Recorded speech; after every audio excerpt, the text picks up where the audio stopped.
is sunburned and browner than the other. And the reason that is we're making this tour for our first time around Indiana. Mike's been doing it week after week after week all over by himself, passing out flyers. And I appreciate it.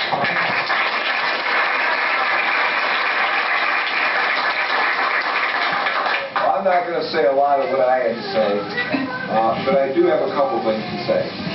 First of all, Gary Bowser and the people in the Carroll 912, these people have done a remarkable job. They've done a remarkable job in many ways, but I'm referring to the election project they have. I came to you, Gary, last August, September, and I said, look, we need to get an election project going. We're going to try and form a coalition. We need a model. Well, guess what? These guys produced one hell of a model. And what I'm suggesting is talk to them. My perspective is the same as Gary's. There's one thing that matters. It's the vote. What Thomas is talking about, that's the backup plan. The plan is to go out and crush a snake's head in November, and you do it with the vote. If we're not voting,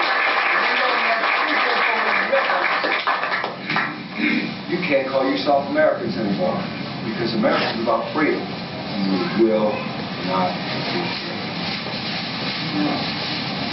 The only other thing I want to tell you, I've got a couple essays over here. Melissa Smith, Donna Bolmerding, and myself produced these last summer. We're going to update them. I'm making efforts to raise funds to get these in the Indy stock. What I want to do is, over a 6-week period of time, identify 5 issues we want candidates to pledge to support. Issues that the progressives will never adhere to, but we can identify our conservative candidates.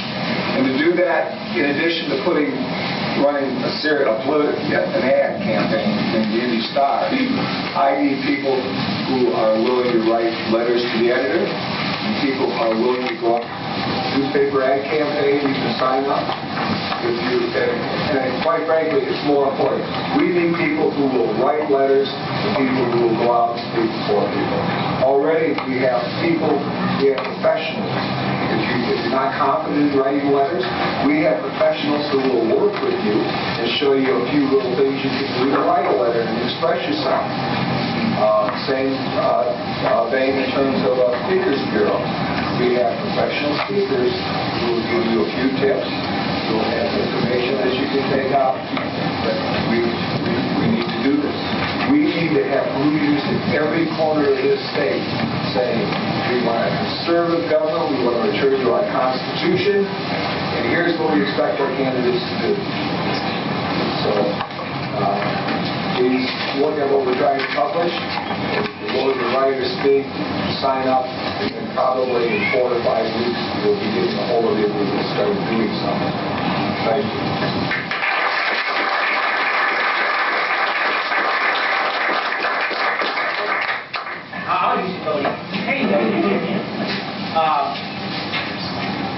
I want everybody, just for a moment, to take a look at their feet. I'm going to make some observations. Everybody take a look at their feet. That's right. Well, the first observation is that foot is not wrapped in rags. It is not frostbit. It's not leaving bloody footprints in the snow as we march on Trenton. That's the kind of sacrifice that our patriot fathers made so that we could have freedom today. We have it easy, okay? We have it easy. All we have to do is get out the vote and come up with a strategy that works. Another observation about that Washington military was that it was a coalition. Okay? It was groups of people that came together from all over the colonies and worked as one to achieve a single goal, and that was to defeat the oppressor. And that's one of the things we have to do. A coalition is very simple. It's a group of entities working together for a common cause without sacrificing their core values. And that's what we have to do. We have to find those core issues that we can work together on.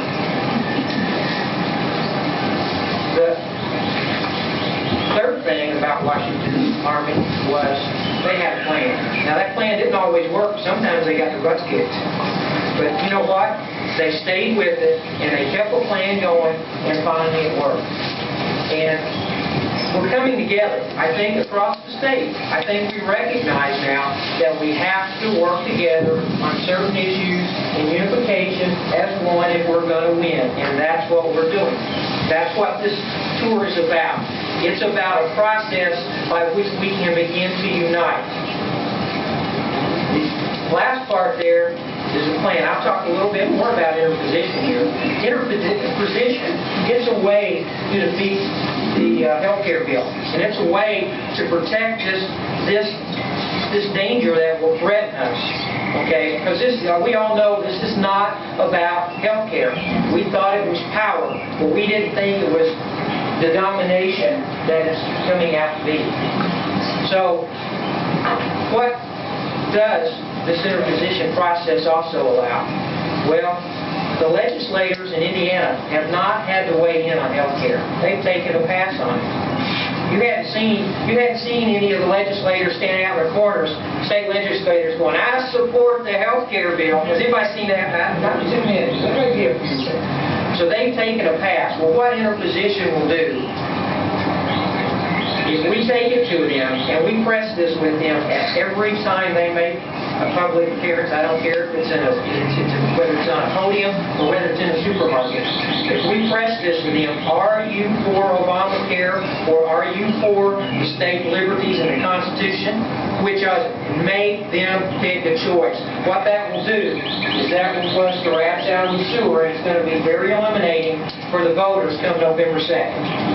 That's what interposition does, and that then will set the stage for some victories in November that will allow us to get the interposition resolution that we need done. That is what interposition does.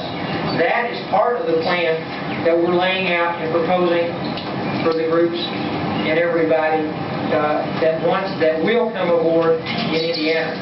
The other part of that plan is Thomas and I, we met with the governor's office, Eric Holcomb, and we also met with the AG, Attorney General, Greg Zoller, and we gave them a courtesy notice about what we were going to do.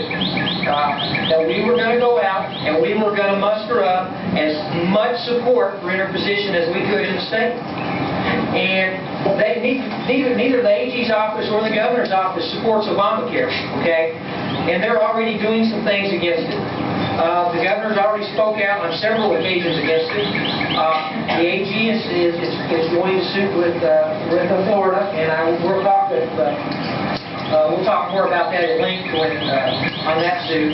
But one of the things they said, what do we need to win? And the answer is, you need to give me the support that I can step forward with. We asked Greg Zoller, I said, we asked Eric Holcomb, what will it take to win? And he said, well, it takes numbers. And I said, what kind of numbers? And he said, well, years ago, there was about 25,000 people out here on the Capitol steps. And he says it's legend. They still talk about it today.